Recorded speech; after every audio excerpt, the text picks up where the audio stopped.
So I basically filled up their tank, their 210 gallon tank, and then the rest of it we just used for they were needing more water, so I was just giving them the extra water out of the 325 gallons that we hauled actually. Wow, that's great. Was it there on the reservation? Yeah, it was within the community of Pine and Oak Springs chapter. I mean, when you go on the Navajo Nation, there's chapters that cover specific communities or clusters of housing, or if it's individual housing, depending on which chapter you're in. And a lot of the chapters are some of them are not certified chapters, and then there's some that are certified chapters. The difference is certified chapters are they implement the Local Governance Act, which is part of from the tribe community development office, where they're kind of like the chapter has its own way of bringing in resources, like they can write their grants or submit for a grant. As to a local chapter that's not certified, then they have to go through the governing body in Window Rock. So that's the difference. It's Okay, kind of like kind of it's kind of like an incorporated community as to one that's not incorporated. got it. Almost like our cities and our districts and Yeah, that, unincorporated districts. that's kind of how it's done out here on the Navajo Nation. Okay. Um, well, thank you for making time for this interview. My hope is that we can create some content or even just this interview so that people can get to know you the way that I've got to know you. Um, Okay. and that they can understand a little bit about what you're up to or a lot about it, about how it affects the communities that you serve and why it's important and urgent right now. Yeah. Um, and so a lot of that you and I have spoke about, but I think better that it comes from you than me telling others. Um, so if it's okay with you, I'm going to start with some of the questions that we have, and Okay. we'll kind Is there a, do we add in a small component of doing a prayer before we get into these I would questions? love that. And in fact, JBA, we always start our board meetings with Okay. prayer. So I'd be more honored if you would lead them. Okay. Kado hojon do le di lini di nyot e ko na kon ha a shada a na kos. Nitni do ya atni do ya di ja shi tra di lini no. Ko di citizen be nache di asla le be be je na de kidi di toyo ala a jado mado a chedo masana da lino e jinda house di togi be nache oro tla e Jadel in de kon de adnegi be haka shiro do hota e be jinsin sin khadi liniko e be hojoro le vansas ke khadi liniko nda e di yin be hacho pa halon ko e do sin shli de nit lini do bila shlai de nit lon ko hota e nache ho e be in fazen af shno be jinj do bayashti igidi bayashti obe na hade kidi be nache ho e hota engine sin shikadi liniko ebe shitagi hojono le shikede hojono le shiketlate hojono le shitsitaje hojono le tal so shinago hojono le ebe hojon hasli yad eza shikedan lo lini she Bitahnii shledo to he lini da shija to de jini she sina jini da shinale do andi kude easy Pine Springs we are down the shop. Hello everyone. I call myself Bitahnii Wayne Wilson because there are many Wayne Wilsons out there. So, but I had to introduce myself with a prayer, and also my clan is I'm Folded Arms Clan, born for the two waters that flow together clan. Bitterwater is my maternal grandparent, and Blackstreet on the Running Tree Shadow Clan is my paternal grandparent. So, and then also I'm from Pine Springs, the community of Pine Springs. out on the Navajo Nation, just north of I-40 when you get into Arizona. So I just wanted to share that little prayer, and then before we get into these questions, and introduce myself to the holy people, and also to everyone out there. So to show that who I am and what I'm going to be sharing and talking about. So thank you, Chris, for allowing me this little time. Well, thank you, Bitahnii. That was beautiful. A great way to start dinner. So, um, so can you tell me a bit about, I think you've told a little bit about your family background, but a bit about the background of how you got in to bringing water to people on the reservation, Okay. what that entails. Hmm. Um. Well, a lot of people that don't really know what's in Dene culture. Um, Part of when you're growing up, and part of practicing the culture and tradition, is that you have to put some input into your family, and then also to the community. And it's like a kind of like an effect that you create on the your whole universe and your outcome of the landscape, and then how it affects everybody. So part of that, what I was practicing is like as a foundation that is heavily ingrained in our culture, in our found like I said, it's the foundation, and it's part of the family, being part of the family unit. So that's kind of how it was shared with me through my grandparents. And um, how I grew up was I grew up in the I was in the, what do you call it, the our household. I was raised in partially in Navajo, New Mexico, but my family, my parents had they were alcoholics, and they were kind of I didn't really understand back then I was into why I came into this family, or in this, they say, this vessel, or into this body, to be a part of this family that that I was born into. So my family were alcoholics, and it was very challenging for them, because they went through the boarding school system, and through the Intermountain boarding school, and then also my grandmother went through the same process. But with her, um, this whole dynamics of that goes back into history of with indigenous nations, or Native American nations, being colonized and assimilated, and this whole force that came on us, where we had to change our way of life. So our way of life, like what I was sharing with some of you, or some of the people that I've been putting on Facebook, and then also on other articles that I've co-written, having to do with peace, beauty, balance, and harmony, which is Hojo, and practicing that, and still living that way, um, kind of like putting yourself into action and what you're doing. So all of what I'm sharing is part of the culture, and how we live our life, and how we have impact on ourselves, and then also with our families, and then the communities. So what I was doing was just helping the people, and so that plays an important role when you're participating in ceremony, with the like rituals of traditional protection or blessing away ceremony, or the 9 night way ceremony, or the enemy way ceremony, depending on what ceremony. I mean, there's all these different ceremonies that we do.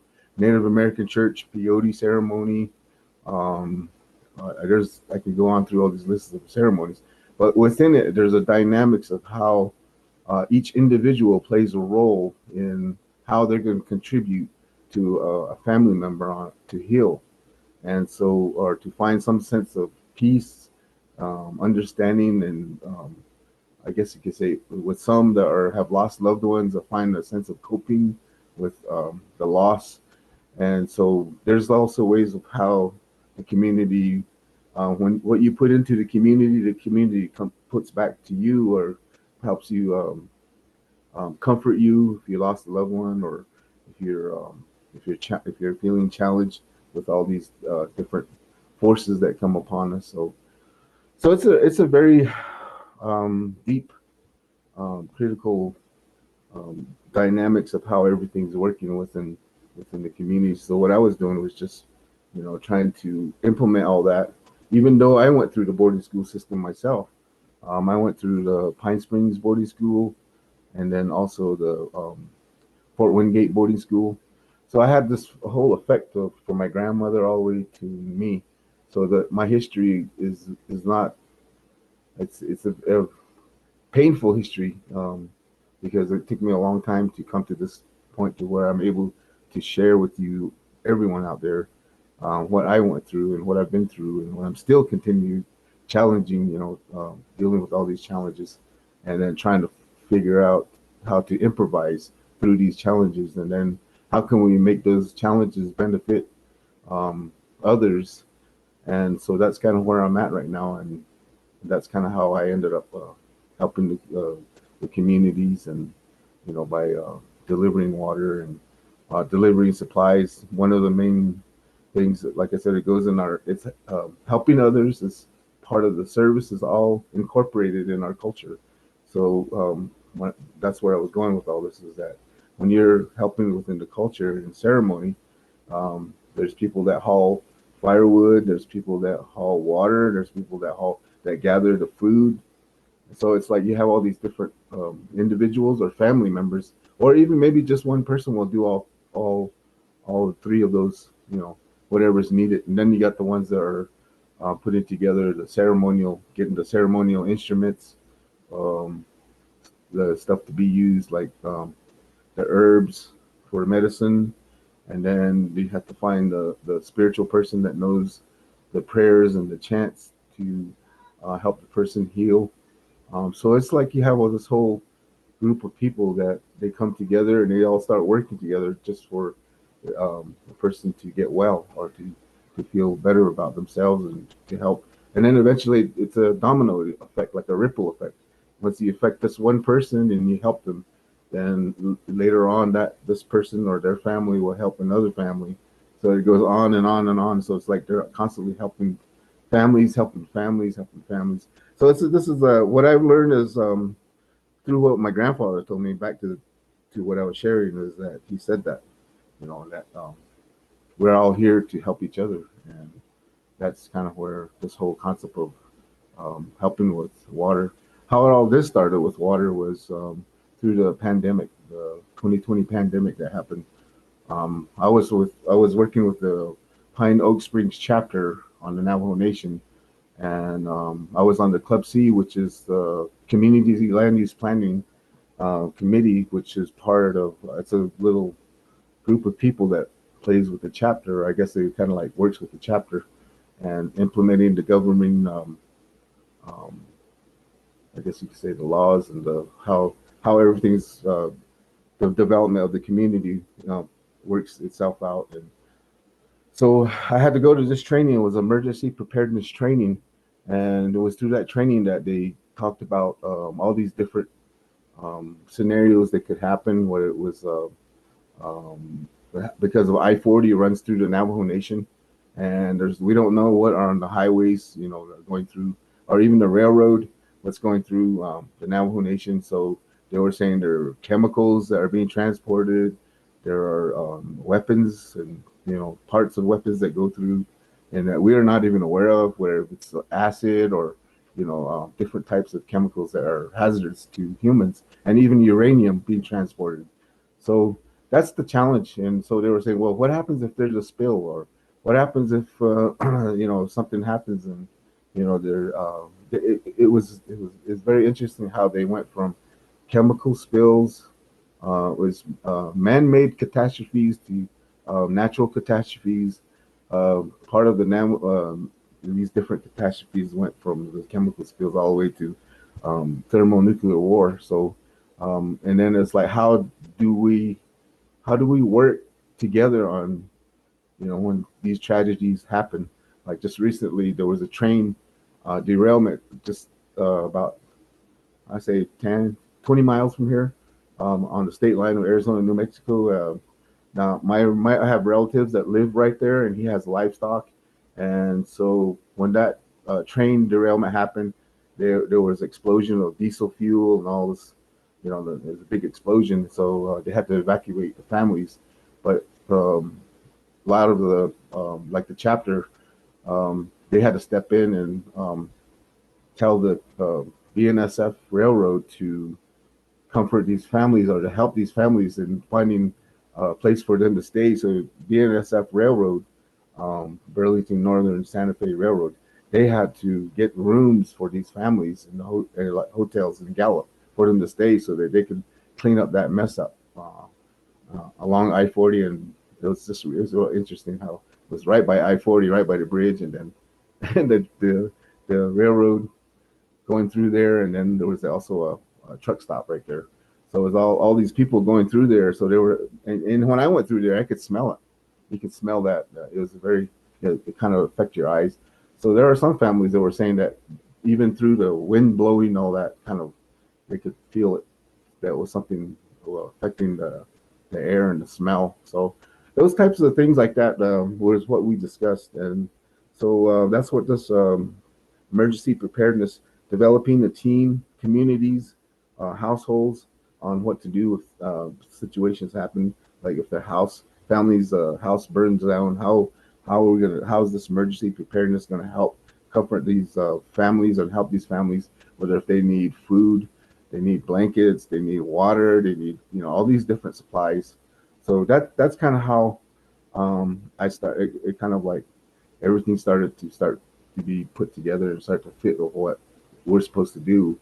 And then I said, okay, well, this is similar to our tradition. It's the same way of how like with my grandmother and my and her brothers and her siblings, how they were affected by a murder suicide.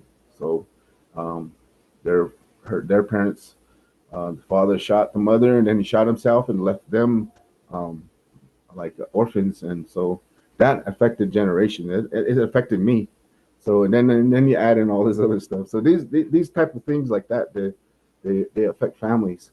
So how do we help these families, and how do we um, um, make their lives? How we're trying to give good efforts to by doing service, and if they need all these different supplies. So it was through the pandemic like that. How we ended up getting together, forming, and then um, like over here in Gallup, I tried working with the McKinley County Food Bank, St. Mary's Food Bank here in Gallup, and they told me, "I'm sorry, we can't help you because you're going out on the Navajo Nation, and the Navajo Nation, just a little part of it goes into McKinley County. We can only help that part that's in New Mexico, but the rest in Arizona, we can't help." So I ended up going to St. Mary's Food Bank in Albuquerque, and they gave me cases of food to deliver all the way to the Hopis. So I was going under the of not going beyond the counties, and the because that's what's locking up everything is when we go from counties to state, and then it's like, well, this reservation goes into both. It goes into all these counties, and it goes into the Arizona and New Mexico.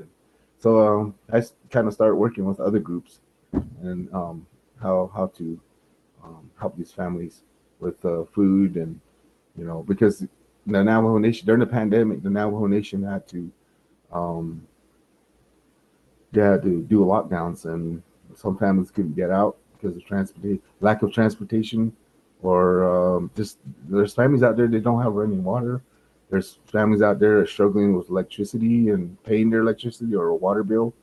Um, it's interesting to see all these scenarios play out when that's what the pandemic has exposed. It brought out all these things that were being ignored, and so it still is. It's still that way right now. So I'm just trying to make some type of effort and impact on helping some of these family members. And of course, it gets challenging, and trying to do the fundraising and gather up the material, or just even with just water. So what had happened was we went from cleaning supplies to food to water, firewood, all these things we were doing, and then we kind of like said, well, let's just focus on what's the one of the main um,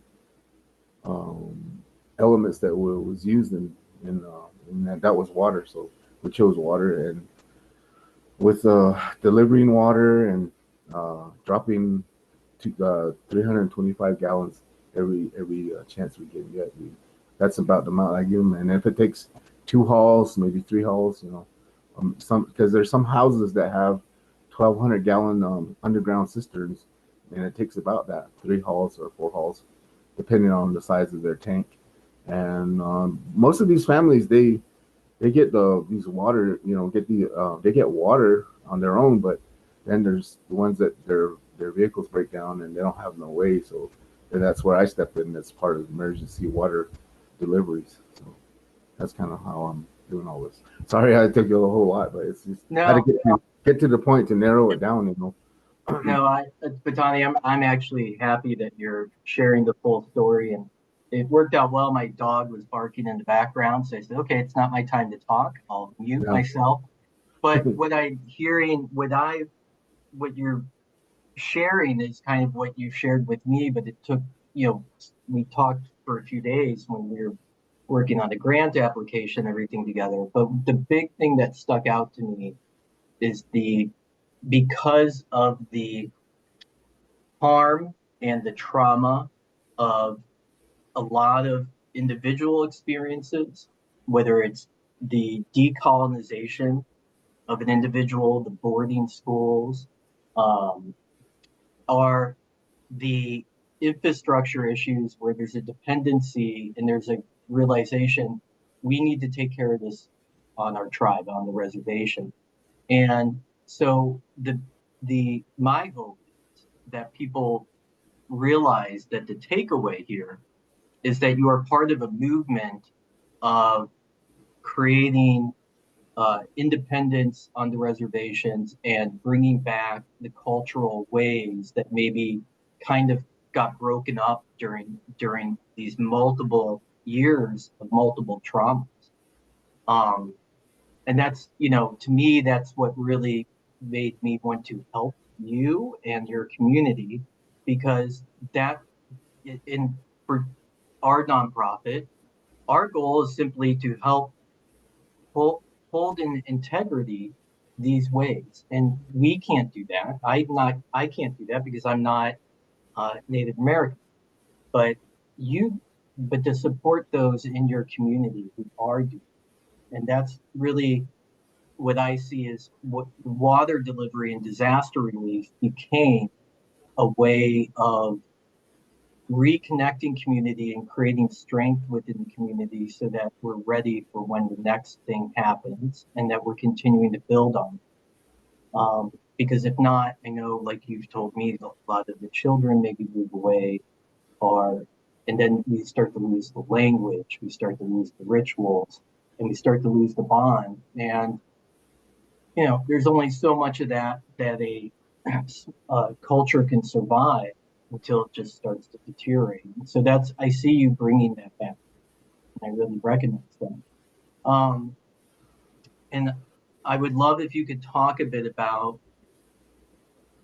I think we got somewhat of an understanding of the challenges, but then how for people who would donate and support, where that donation and support would go. What would that look like?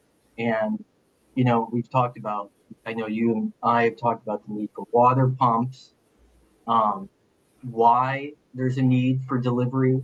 Uh, for I think nearly 30% of the Navajo Nation doesn't have access to running water, and even the organizations that currently provide water, they can't provide it to these more remote places, and without water, no one no one's going to survive. They can't stay.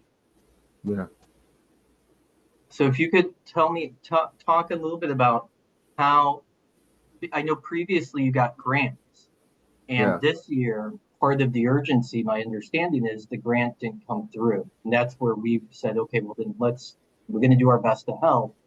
Yeah. we're a small nonprofit. We've just started, but can you tell me a bit about how those grants helped you before and what you need the money for now? Um, well, how the grants helped were how we were able to get water barrels, and then also water pumps, the hand siphoners, and just also have to pay. It used to be 425, then it went to 475 for for 325 gallons.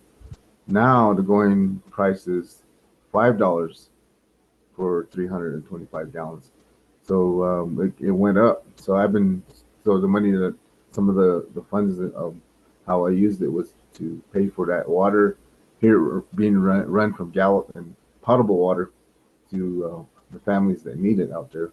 As to before, I was just finding the water locations, and then of course there had to be places of potable water. And some of these chapters out there, they charge you by the gallon. Then there's like health chapter. They don't charge at all. I just tell them that I'm going to this particular family on their chapter, in their chapter community, and this is how much I'm going to need, and they're like, okay, well, go ahead, fill your tank up. So it's a they use a garden hose and it takes longer, but in Gallup, if you put in the $5, it just gives you a massive amount of water in a big hose, and it doesn't take very long. But as to sitting there waiting almost 30 minutes or 25 minutes, for the tank to fill. So that's how much water I haul all the time. And And but anyway, that's kind of what I wanted to share with that. yeah, and are there other services that can deliver this water? Oh, well, well, when I was working with Dig Deep, they were using the big trucks, but only those big trucks only go to specific places and locations. As to where I go further, off the highway and more into these remote areas, and it does get muddy, and so I have to use the truck. So that was part of it. Was that part of that funding was the maintenance of the vehicle that I'm using, and like the tires and oil, gas, and that's about how I've been using the funds to distribute water. Can you tell me a bit about the people who are receiving the service? I mean, you've shared with me a lot of stories about, I mean, many of these people are elderly. They're Yeah, elders of the community. yeah, They don't necessarily have children or someone who can transport the water. They may be in extreme poverty. yeah, Um, but by doing so, it's not just water, it becomes firewood, it becomes yeah, home repairs. And I'd yeah. love if you could share a little bit about that because Okay. that's really the people that are actually they're getting served. You're providing sacrificial service to go out of your way to help them. And if you could talk a bit about what that means for them. Um, well, the organization that we were forming, we're headed towards 501c3, is to provide emergency assistance to some of the families that like the elderly. They can't chop their own wood. You have to go out there to gather wood, and that means you have to go at least 20-30 miles, and then also you have to get permits. Usually going rate was like, I think it was $2-3 for permit. They usually ask you how far you're going, where you're going, who's it for. If you say it's for elderly, or you know they'll kind of, sometimes they'll, if you're lucky, they'll waive it. But the majority is with the tribe, you have to buy a permit, wood cutting permit, and then where you're transporting it to. So that's kind of how the specifics on firewood, and then also like with water is try to work with the chapters. I'm trying to figure out how to get all our chapters to connect with all these chapters, so it's not, I don't have to haul water from Gallup all the way to to a Rock Point, or I don't have to. A Rock Point is like almost uh, an hour north towards Four Corners area from Gallup, and it's an all-day trip, and so it's like over 100 miles, and we're driving a what a 6.4 liter Dodge 4x4, and it's almost like $100 just to go one way.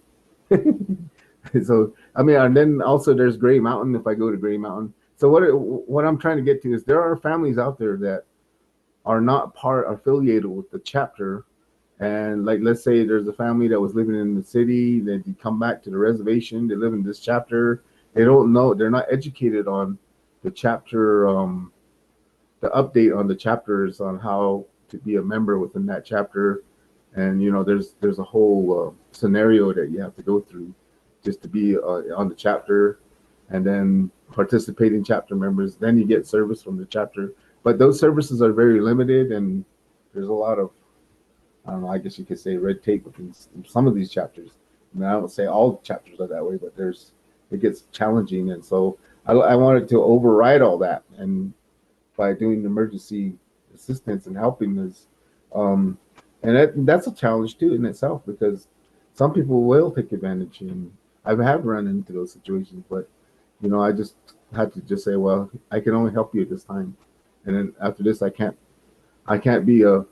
It's like putting a band-aid on a big old gash that is constantly, So it's like, well, I can only help you this much, and I have to help others, or give me some time, then I'll get to you.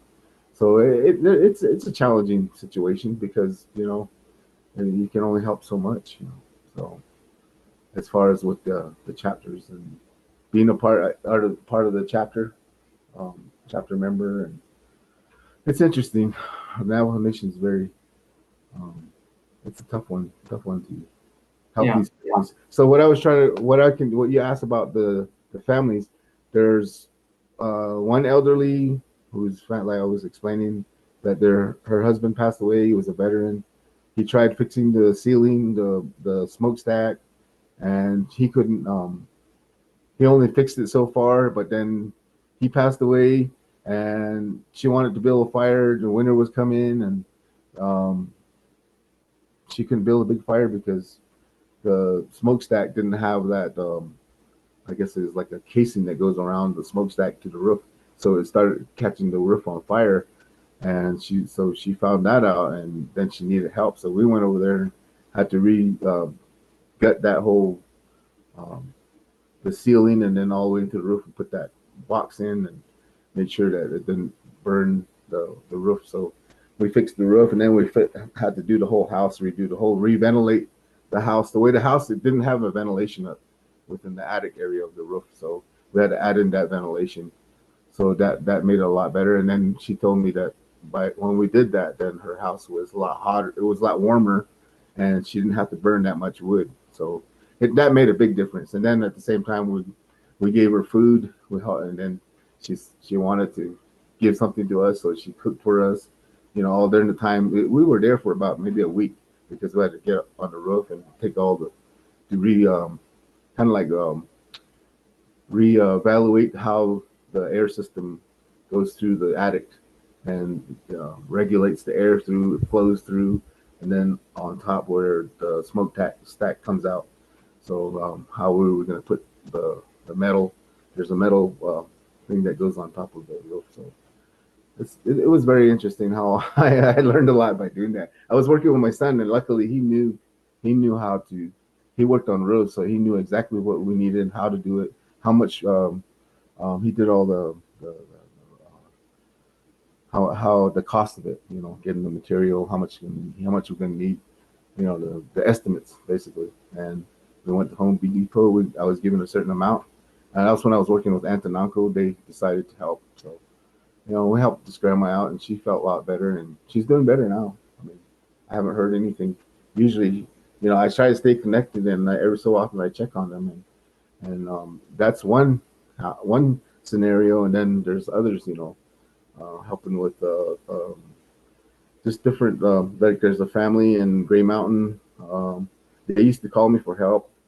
Well, actually, what had happened was the family member, the father was he was incarcerated, so he couldn't help. So he contacted us, and He was saying, I have this many children and my wife, and I can't help them, and I feel bad to what's going on, and I don't know. You're the only one person I can contact to ask for help. So I said okay, and then we went over there and assessed the situation. Found out that these five family members were living in poverty in a trailer that had a leaky roof and was infested with mouse, and it was a sad situation. Um, so I had to address the Antonanko was another not like a nonprofit, and I said this family needs. Is there any way we could help this family? And so we ended up getting the funds to purchase them a new all season trailer that they could live in, and the kids didn't hesitate. I mean, they were right when they found out they were getting home. Oh man, they wanted to move in right away. They wanted to move out of their old house or their old trailer.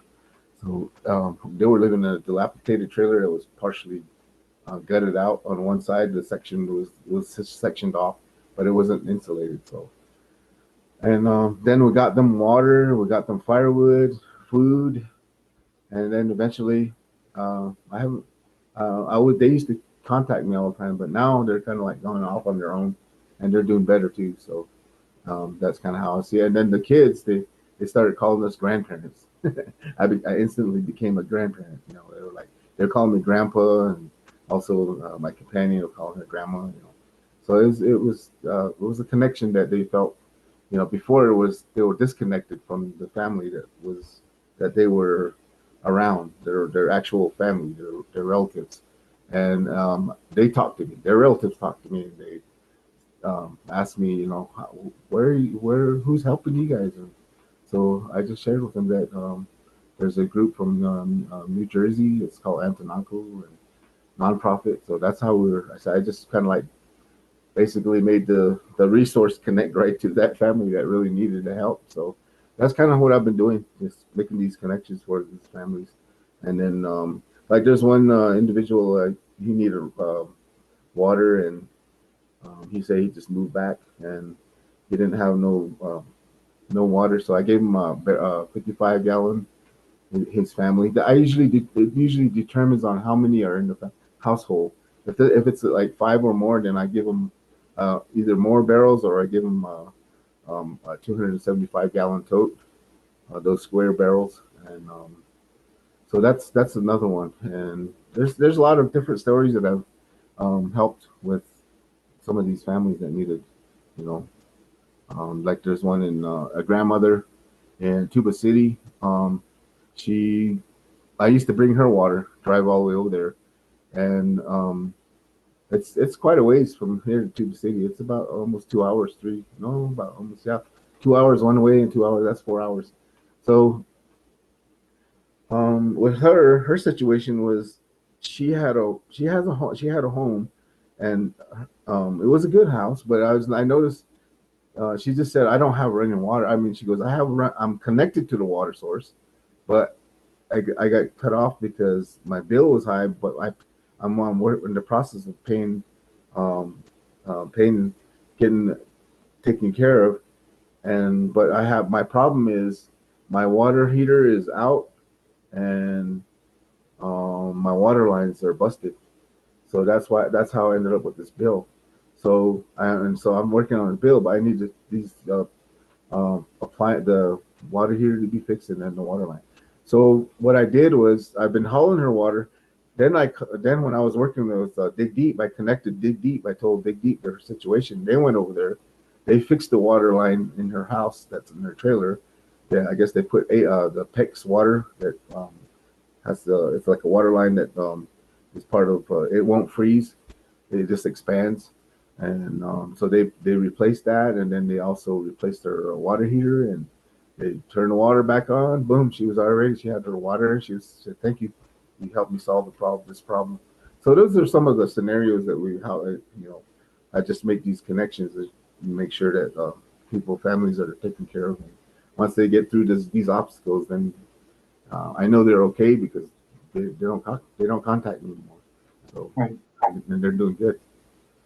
Well, and my, what I guess I should phrase it as a question. Maybe it could be a three-part question. But what do you think causes? What do you think one of some of the major causes are that cause people to leave the reservation? What do you think helps them stay or come back? And do you think there's a desire to come back? Um, it's I can only give you like for me. I left the reservation, but I wanted to go to school and I wanted to have a better life and live the American dream. Um, success and come back as a successful person. But then at the same time, I started seeing all my my people and the relatives on the reservation how they're struggling I kind of feel like the way the system is towards individualism as to the collective and individualism. I always felt like it just didn't feel right to me. It didn't feel right that I'm only taking care of me, but at the same time it's like I have my family and then so I was trying to live this dream that it didn't seem real. I was more frustrated out there, being out in Michigan and being, different places, trying to work. But I mean, try to go to school, but then I had to drop out of school and then start working because I had a family. So it was so hard. But then at the same time, I came back here to the reservation, tried to live here on the reservation, and yeah, I got a homestead that's way out in the woods. It's a challenge. It's challenging to get out there, but I'm still able to get there, and it's home. And all the problems that are in the city, it doesn't exist there. It's peace. It's quiet. It's you can sit there and you can meditate, and it just brings some sense of peacefulness. But then when you start realizing that you need sustenance, you need water, then you got to go start figuring out how you're going to collect all this. And so that's kind of how I just started try to improvise, on how did my great great grandfather, Chief Manolito, how did he do it? He took care of families. I mean, he took care of himself, but then he took care of all the families. It was always about him. It was always about the family and the future generation. Um, basically, what I when the pandemic happened, I went out there and some of these grandmothers I talked to, and they were asking me, "Is it really true?" And I said, "Yeah, there's all these stories about the pandemic, and but it is people are getting sick." Um, and then I said, "Well, where's your son?" "Oh, he's out there. He works in the construction, or he's a welder. He does welding, um, and he has to be out there. And but I'm here alone, and there's nobody to help me, and I need water. I need some help." So I said, "Well, who's been helping you to now?" She goes, "Well, I have extended relatives. There's my nephew. He'll help, and he'll bring water, but then he needs help too. So it's basically this whole thing, a process of helping each other. And these are the situations that happen. Like but then when you come back, the reality is, how are we going to work together and not be divided, but work as a collective. That's where Keh comes in when I talk about Keh Native action. What Keh means peace and peaceful family relationship. That's the foundation of all the family units, and also it's also the foundation within all the churches. What churches teach, and any organization. There's a spiritual foundation. It's that foundation of how you have to put your differences aside and then try to take care of this problem, whatever the problem is, whether if it's a family, they're in some type of trauma or some type of situation happens, domestic violence, usually from alcohol or drugs, that happen, and then family members get affected, the kids get affected, and it's like how do we help these families, find some sense of stability, and that's the challenging part because I went through that myself, and my experiences led to how can we help these families, even though their kids have this, they're trying to live that dream of go out into the city, get a good job, go get educated and get a good job, but do they want to return? Some of I have went to school with some classmates that they have become successful and they never did come back and they don't care about the reservation. They'd rather live out and live the city life, and live out there, and they don't care about the reservation at all. I said that's their problem, and so that's it.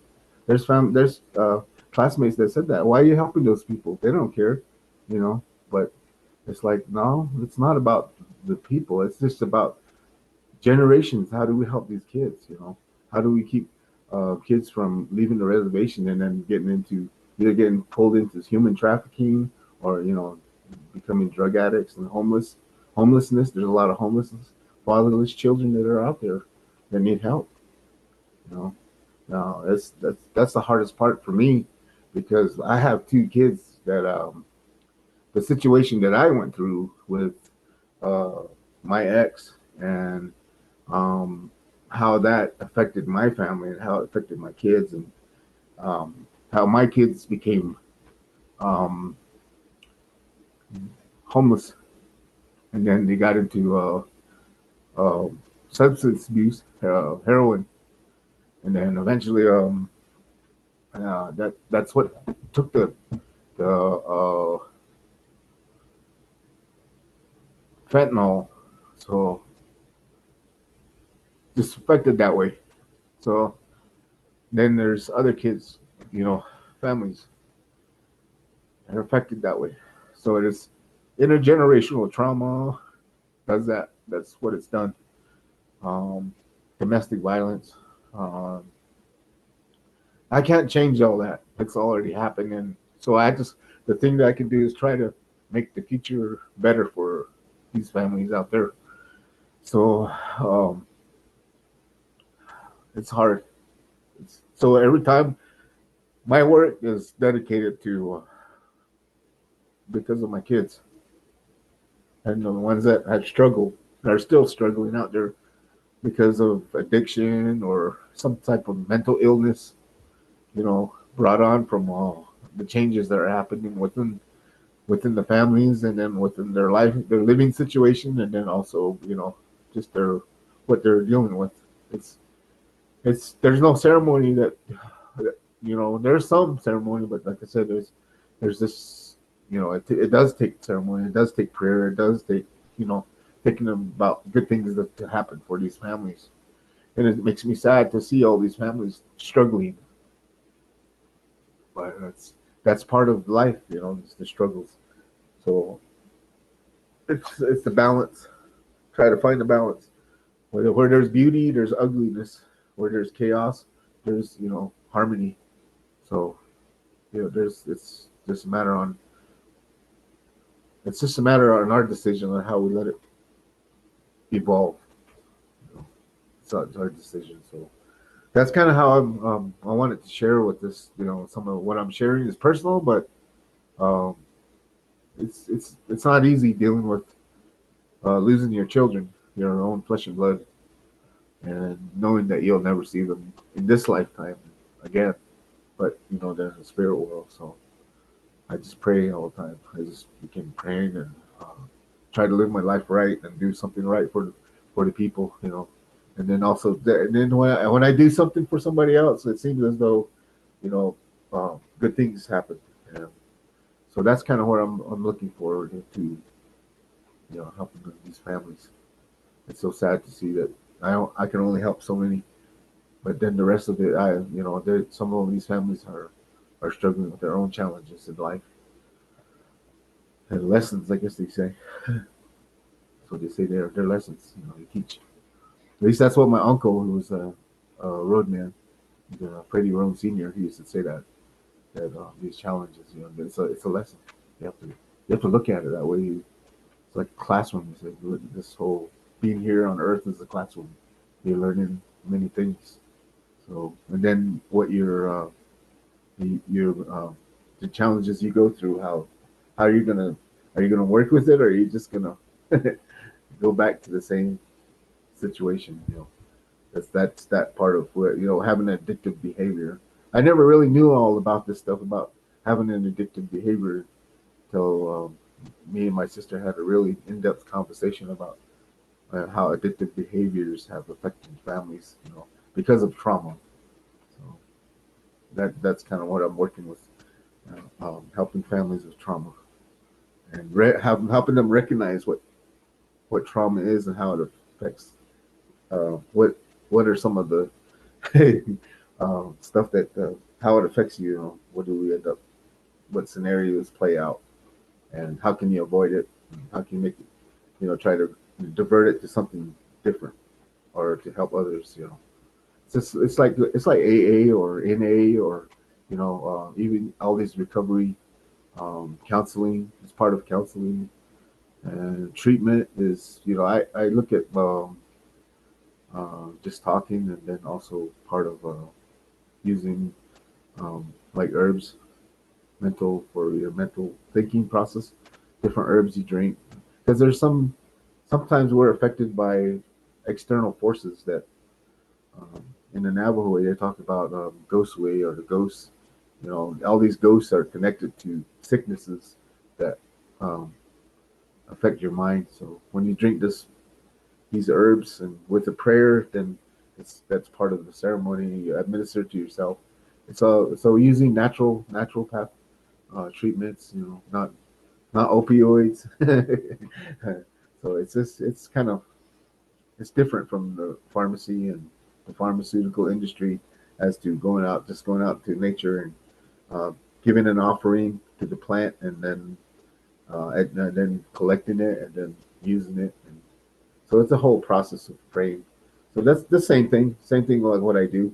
I mean, I pray when I get water. I pray over the water and saying that like where I get some water, I usually give offerings and say this water's for a family that needs help, and give them the water, and they're happy.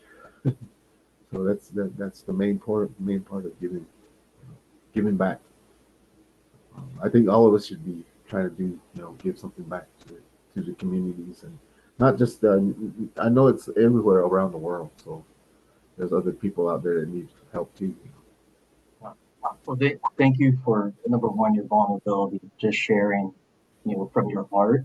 It's again one of the things that I've learned a lot from you, just in your courage and vulnerability, and it gives me strength, even with struggles with addiction and or just I don't know, just being lost, right? And then remembering what's important and to give back and to serve. Um, and that's kind of a good lead into probably our final question, which is what what's your vision for the future of, you know, not just because we've talked about this, not really just your reservation or your tribe, because you do a lot of work with other tribes. Can you share your vision within the tribal communities? What you would like to see, what you're Um, for? I think it is very important to connect with some of these families because there's some families might not have the solution that another family has or another tribe has. So it's just different methods. I by being I always tell myself I'm a eclectic Dene, and so when you say an eclectic, it's like I'm a Dene, but I'm traditional, but I can do qigong, I can do tai chi, I can do acupuncture. Um, uh, I can do massage. I can do other things, And so it's like keeping yourself open. And then how do we, plus at the same time, I also help with the Sundance and support. And Sundance is not Navajo, but it's becoming to be Navajo. I try to figure out where does this Sundance fit in with who we are as traditional Dene, and where is the blessing way and the protection way within the ceremony. So that's kind of like not so much looking at the differences, but looking at the similarities. So it's like within every culture or any different nations out there is where does their spirituality and their solutions. How does that? Where are similarities? How on what we do, and how we alleviate some of these challenges. Pain, um, the growth. So it's that's kind of like working together. I think as we if we work together as a collective, then we help the environment, and that's part of you know the whole dynamics of Mother Earth and Father Sky. Being a parent and existing and working together, we're all working together. So if we work with these different tribes and different groups, nations and people, then I think we could make this, our lives better by, you know, uh, giving, offerings and, that's some of the things that I've noticed is very similar with other tribes. They have different, they say they have altars, like within the Asian culture. When I was with my Sifu, Henry Chung from Midland, Michigan, he's a 7-star praying mantis master. Um, he does kung fu. He does lion dance, and I was trying to figure out this whole thing of lion dance. What is this lion dance? But then he explained it's to celebrate the new year. They do these dances, and then the lion chases the Buddha with the ball, and he lures the. He said basically it's he's luring the good fortune to come into this realm or come into this year, and so good fortune will happen, and so then eventually the lion gets a lettuce, or not lettuce, but a cabbage, and he shreds up the cabbage, and he throws the cabbage all these different directions, and it said sometimes people will catch that cabbage and they'll eat it, or they'll keep that cabbage because that represents that ball that he's um, devours, that the goodness to spread it out to everybody to give them the blessings for that year or the blessings for the time of that celebration. So I was like, okay, I understand now what that lion dance, and usually it's also there's a dragon dance. So they all have meaning. So and then it's very similar to the Hopi. The Kachina dances given out to the community different foods. Usually it's fruits or vegetables they give out. And I was lucky enough to when I went to one of the Kachinas before they went back to the mountain. I didn't know, I was just standing there and all of a sudden this Kachina came up to me. I was like, whoa, it's just that's kind of like froze. And then there's an elder standing right here. He said, and the Kachina made a gesture to me. He had a basket. He was giving me the food, the vegetable and fruit. And the elder said, "You need to take that food." He said, "That's the real blessing to receive that." So I said, "Okay." So I took it. He said, "When you take that," he said, that some of your burdens will lift, and you'll things will happen. Good things will happen for you."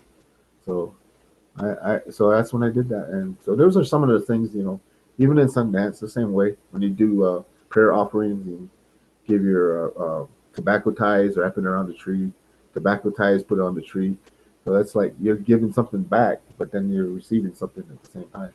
It's the individual reciprocity that happens. So that's part of the service. You do individual, not expecting anything, but then good things happen. You give something, something good comes back. So it's all about reciprocity and how that law works. It's a energy, um, I guess, force that it's kind of unexplainable. It's part of practicing. Some say the covenant. It's a covenant. How it's reflected with the clouds in the clouds. How the clouds are just the clouds, and then how the clouds they form, and then they rain. Then the water comes down and it goes into the earth. It replenishes the plants, and then eventually it's evaporated and it goes back up into the sky and then forms clouds. So that's that whole process of reciprocity, natural process, I should say.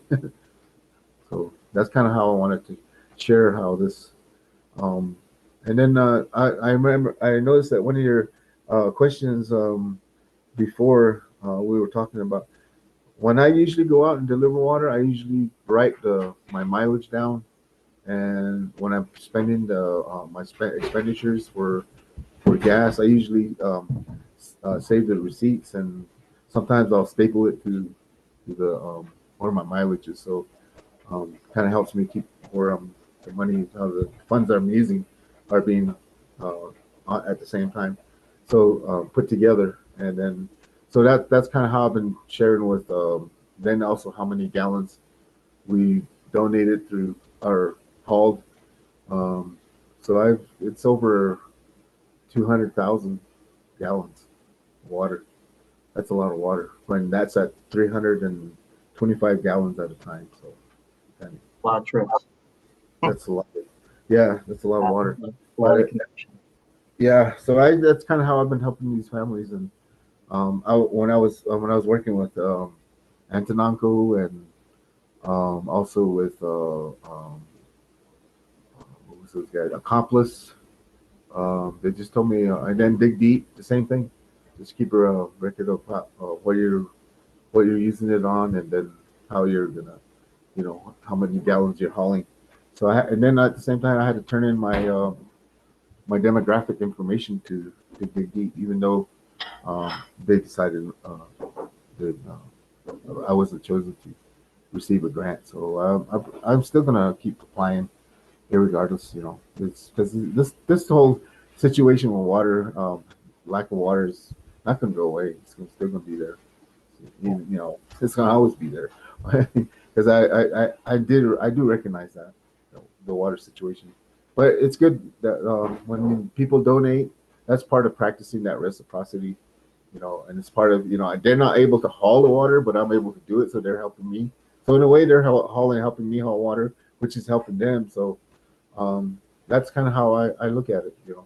Even though they're not physically doing the work, at least whatever they contribute. The contributions and donations is helping me to deliver these families water, and they're very thankful. I have letters that some of these families wrote to me, and um, I'm delivering water. So, so there's one Hopi elder. He said,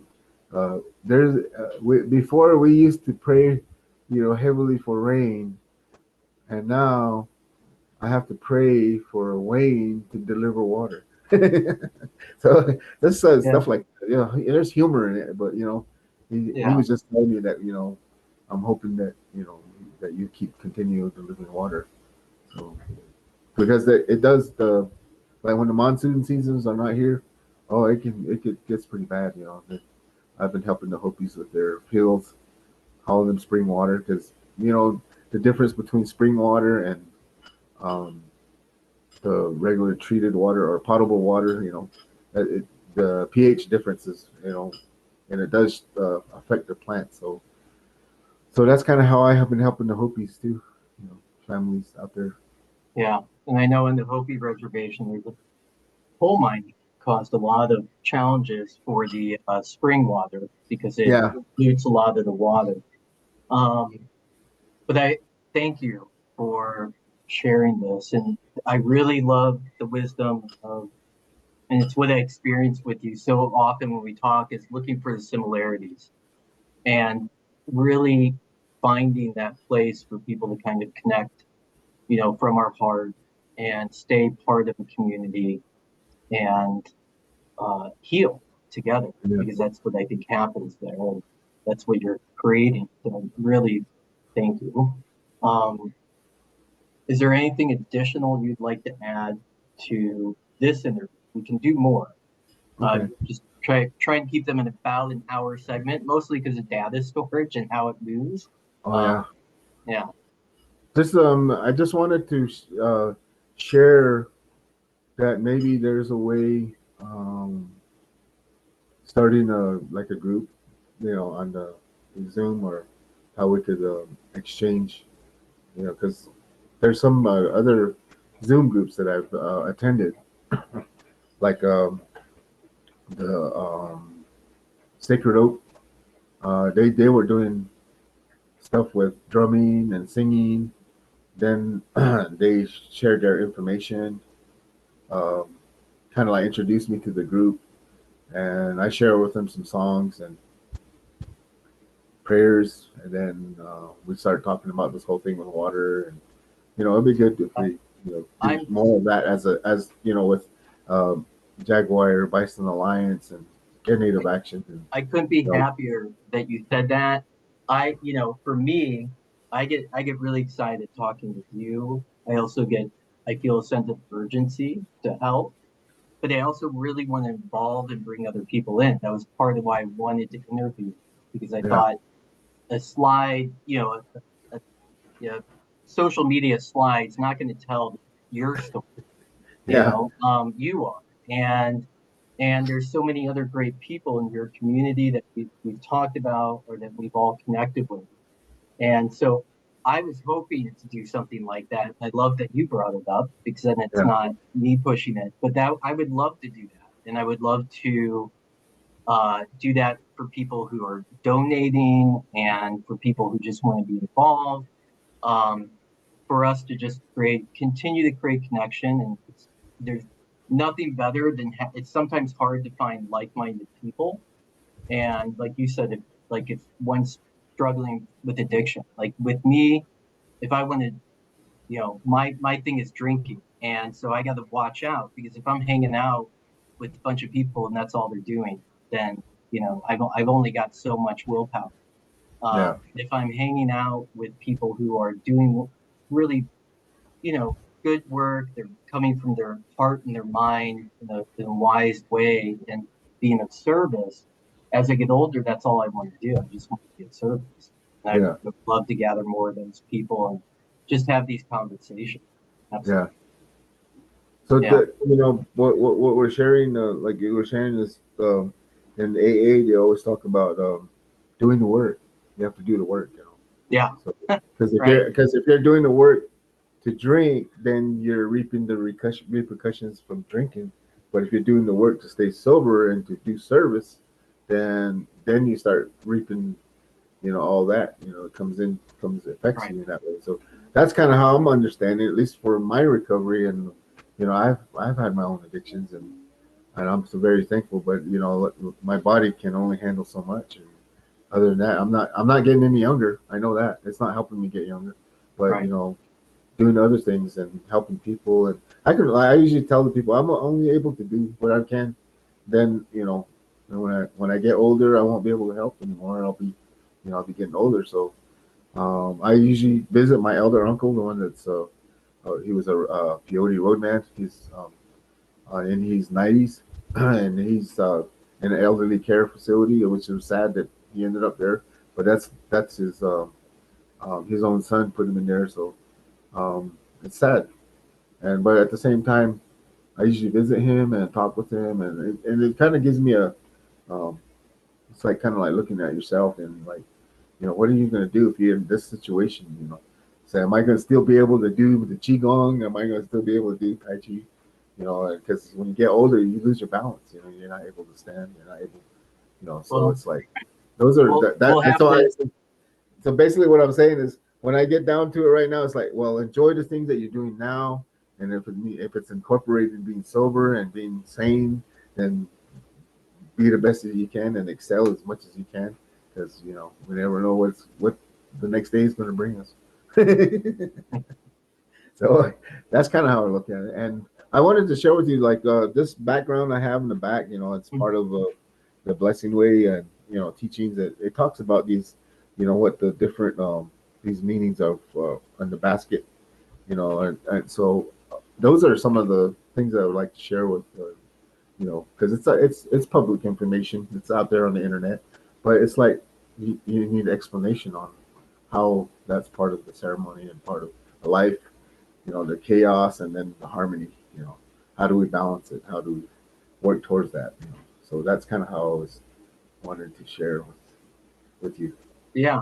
Oh well, it'd be an excellent group Zoom, and then my hope is November we can come out and help you deliver water, and Okay. then you don't have to you can rest your knees for a minute and tell us stories by the fire. We can all share that way. Um, but and if not November, we'll figure out another time. But that's another thing that I wanted to do is really give people because you've invited me and others, and I think that would be some people. It's always great to contribute Yeah. money, and I hope that people do, Yeah. because we need it. But contributing labor is a great.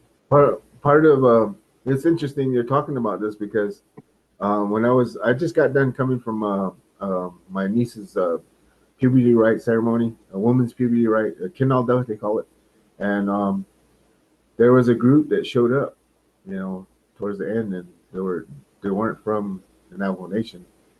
This person brought them up, and so it kind of brought back what the future might hold. Is how many like there was like almost 15, 20 people that showed up in a big van, and I was like, who are these people? And they're not from here. And I looked at the license plate, and it was from New York. So I was trying to figure this out. I was like, wow, that's interesting. So it's kind of telling me that there's going to be people that maybe they are looking for some sense of peace and balance and harmony. So it showed me something, and it was kind of like to me it was a sign that what's ahead. So like it's interesting you brought that out and talking about it, and then also I used to go to Bowling Green University, Wayne State University, in Ohio and Michigan.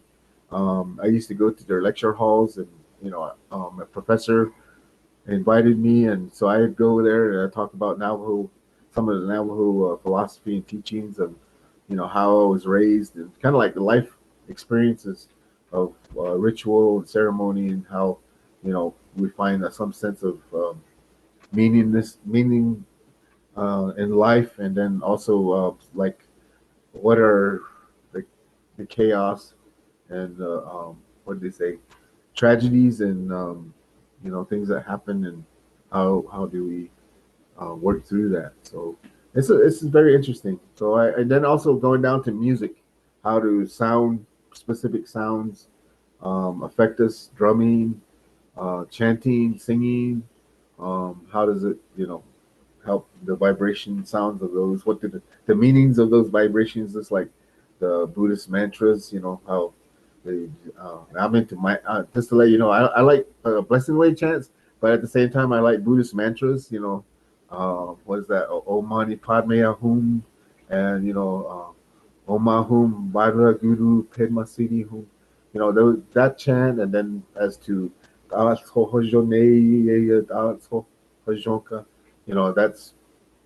the same, but it's different. It's another part of the world, so it's like wow. If you combine them all, and it'd be interesting how what the outcome would be. And Right. just different Well, all states. those ways in which Yeah, across the world we have these similarities, yeah, with chants, with song, and with prayer. And so there yeah, must, and again, going back to what you said, if we could focus on that, there's a lot of healing available. yeah, Um, because last thing we need is more division and I'm right, you're wrong nonsense. It's just yeah, too much. It's not worked well. So yeah. let's try something. Let's go back to what makes sense. You know, yeah. So I appreciate you for putting this on Zoom. Maybe I don't know if it's going to be on. Is it going to be on YouTube, or is it going to The be? one that I'm working out. So I've got some people that are trying to help me out. Okay. My hope is that some content we can use Yeah, as just like promotion. just a short informational, right? Maybe like Okay. 90 seconds, and then a link possibly to this, so we can look at putting on YouTube. Yeah. Um, and you and I can kind of work that out. I just knew this last week we did some informational stuff. We started to get a little outreach, and I said, okay, but that's not going to cut it. We got to do an interview, and because my schedule doesn't allow me to just drive Oh out yeah. there right now, and I don't have equipment, I said, we'll just do it on Zoom. Start there.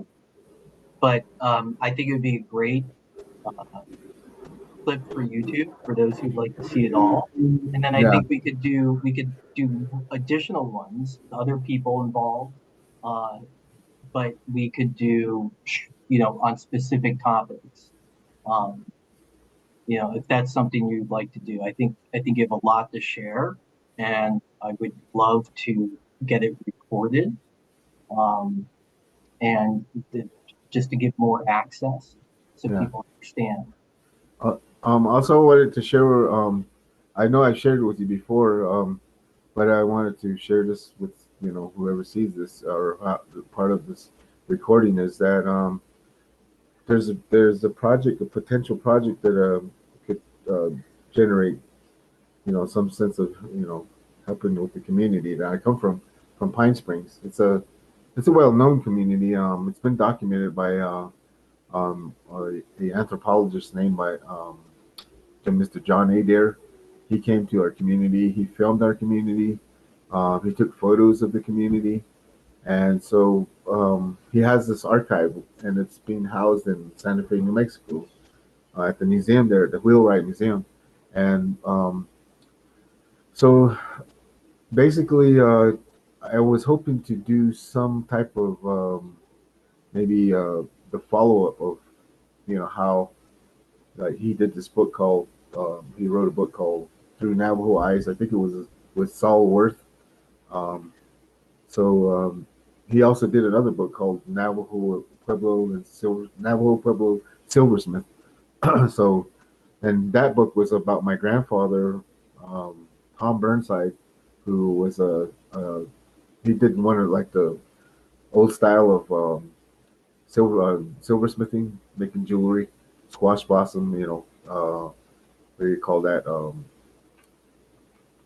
So he made different types of jewelry. So it was interesting how when he did that book, and then he did another that Through Navajo Eyes was he gave the camera to the community members in Pine Springs and showed them how to use it.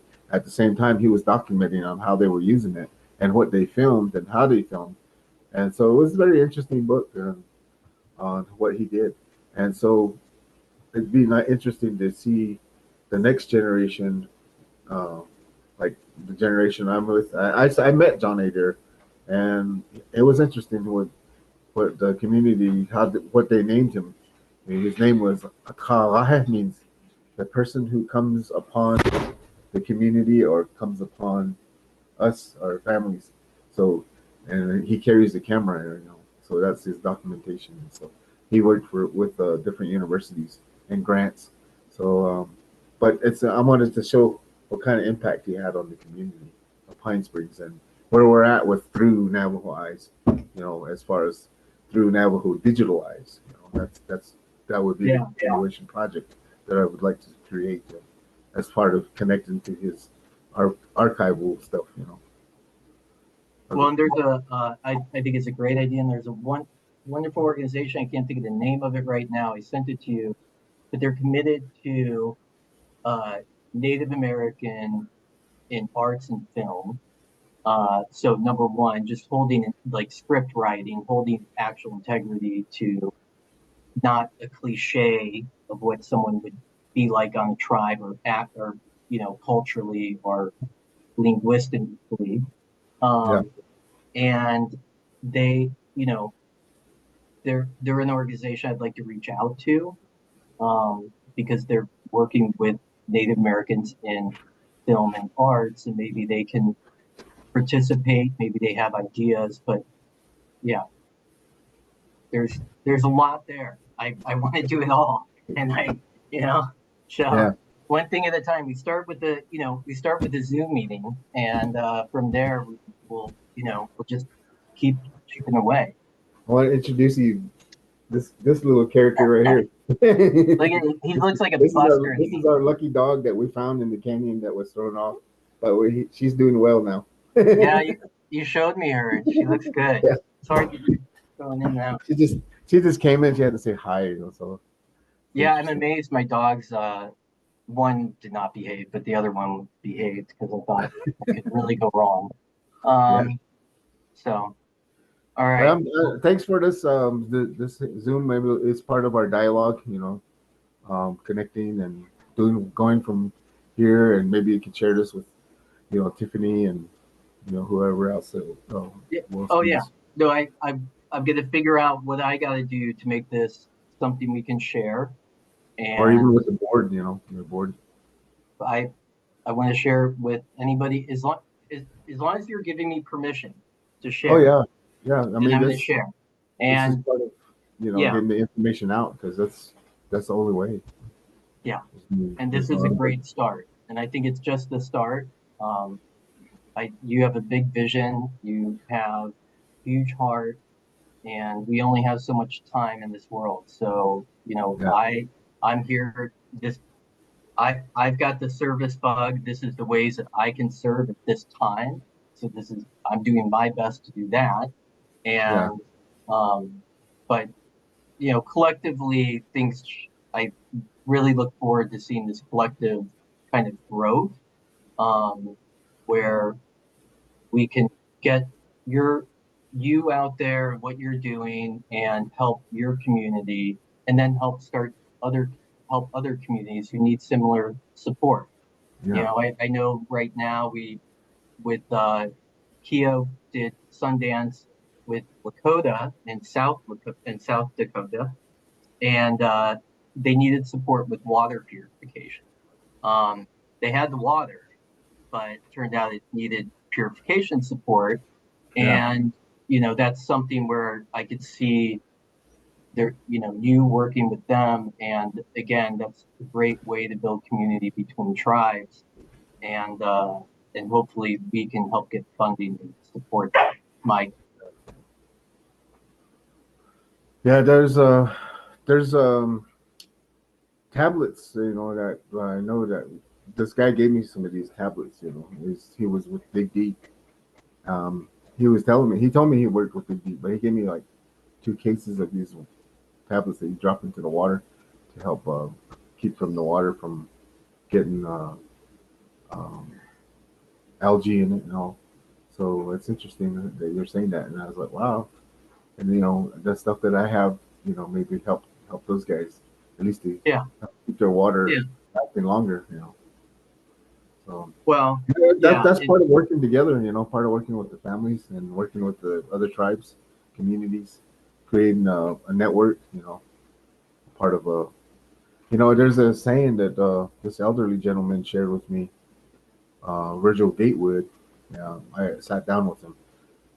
He's a veteran. He's a Green Beret Army, but he pretty knowledgeable man. And I sat down with him a couple times, and he shared with me. He said, "There's an old teaching." And um, he said it's about when you when you gather your own tobacco from your community and where you're from.